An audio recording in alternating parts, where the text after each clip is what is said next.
Kwa wangu Jendele nikapata taarifa kutoka kwa sheha wangu. Sheha jirani, yani ni Hamisi hapa Kizimbani hapa. Haya, baada ya kuniambia sheha, una taarifa gani kuhusu nini? Kwale kumetokea tukio la aina gani? Kumetokea mtu watoto wamejinyonga. Sina taarifa. Basi akaniambia nakupa taarifa. Kwale sehemu gani? Kwale mwisho huku ndiko mie. Watoto wanaitwa nani? Akaniambia wanaitwa Ruwaiha na Ruwaida. Jina wanaitwa Ruwaiha Manga Omari na Ruwaida Manga Omari. Ni kijiji cha Kwale ambapo ni kijiji changu mimi cha Shehia ya Finya. Ikiwa mimi ndio sheha wa Shehia ya Finya. Salum Sulaim kutoka Kizimbani Wete Pemba. Yaani mimi nilikuwa dukani kwangu pale baada ya kupata habari muda si mrefu kama kuna watoto wa Manga huko wamejitundika Kwale. Kwa hiyo hapo nikatoka nikafunga maduka nikaja zangu haraka na kufika nikaona kweli tokeo lipo.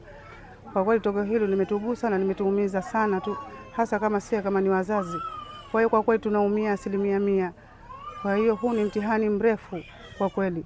Lakini vile vile tunashukuru angalau Sihaba jeshi la polisi baada ya kupata taarifa angalau wamejitokeza, wamekuja pamoja na zimamoto, usalama na vikosi vingine.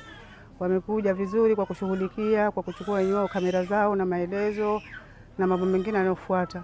Kwa kweli wamefanya shughuli zao mpaka na maliza na kuchukua maiti zao hizo ili kwa kwenda kuwapeleka hospitali kwa kupata vipimo vyao wanavyohitaji. Wawili yani kujinyonga kwa wakati mmoja. Yani kamba moja wamejitundika hivi. Kwa hiyo labda wewe limekugusa vipi yani? Mie kama mzazi limeniumiza kiasi fulani. Mzazi au mlezi limeniumiza kiasi fulani. Na ni la kihistoria halijawahi kutokea.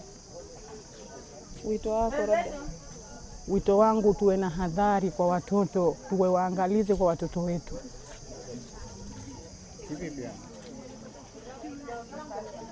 Yani watoto tuwe nao karibu, tuwasikilize matakwa yao.